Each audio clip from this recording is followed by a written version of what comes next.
সহায়ক মূল্যে রাজ্য সরকার আমাদের সরকার গঠিত হওয়ার পর থেকে 2018 সালে প্রতি বছর দুবার কৃষকদের কাছ থেকে ধান ক্রয় করে আসছে এবং এবারকার মরশুমে যে রাজ্যভিত্তিক ধান ক্রয় কর্মসূচি সেটা আমরা আজকে ধর্মনগর আমাদের থেকে শুরু করেছি উত্তর জেলার, এবং এই ধর্মনগর থেকে আগামী যে শুরু হলো আগামী প্রায় এক মাস ব্যাপী সারা রাজ্যব্যাপী প্রায় 50টা প্যাডি প্রকিউরমেন্ট সেন্টারে পিপিসিতে এই প্রকিউরমেন্ট চলবে।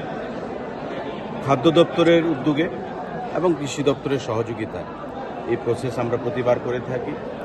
আমি রাজ্যের মাননীয় মুখ্যমন্ত্রীকে ধন্যবাদ জানাবো যে প্রতি বছর উনি যদি কোনো জটিলতা থাকে সেই জটিলতা নিরসনে এগিয়ে এসে আমাদেরকে এই প্যাডি প্রকিউরমেন্ট প্রসেস স্টার্ট করার জন্য সহযোগিতা করেন। এবারও সেটা করেছে।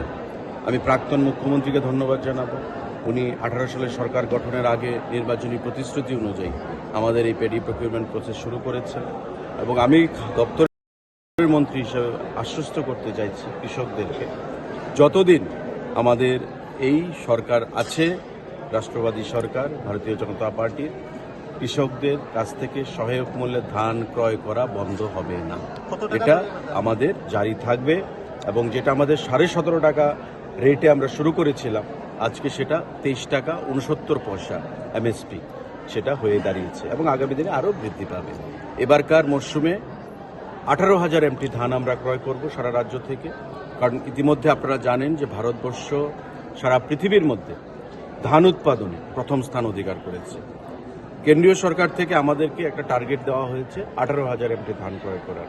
গত সিজনেও আমরা করেছিলাম 17,500 এমটির উপর, এবার করবো আমরা 18,000 এমটি, এবং এই টার্গেটটা 8টা জেলায় আমাদের ভাগ করে দিতে হবে ডিডিএদের মাধ্যমে, খাদ্য দপ্তরের মাধ্যমে, এবং কৃষকদেরকে উদ্দেশ্য করে সেই জিনিসটাই আমি বলবো যে কোথাও যেন কোনো গ্যাপিং না থাকে, তারা যেন তাদের উৎপাদিত ফসল নিয়ে সংশ্লিষ্ট তাদের যে পিপিসি সেখানে এসে সেগুলো প্রদান করে এবং খুব শীঘ্রই তাদেরকে তাদের পেমেন্টও সরকারের তরফ থেকে, দপ্তরের তরফ থেকে প্রদান করে দেওয়া হয়।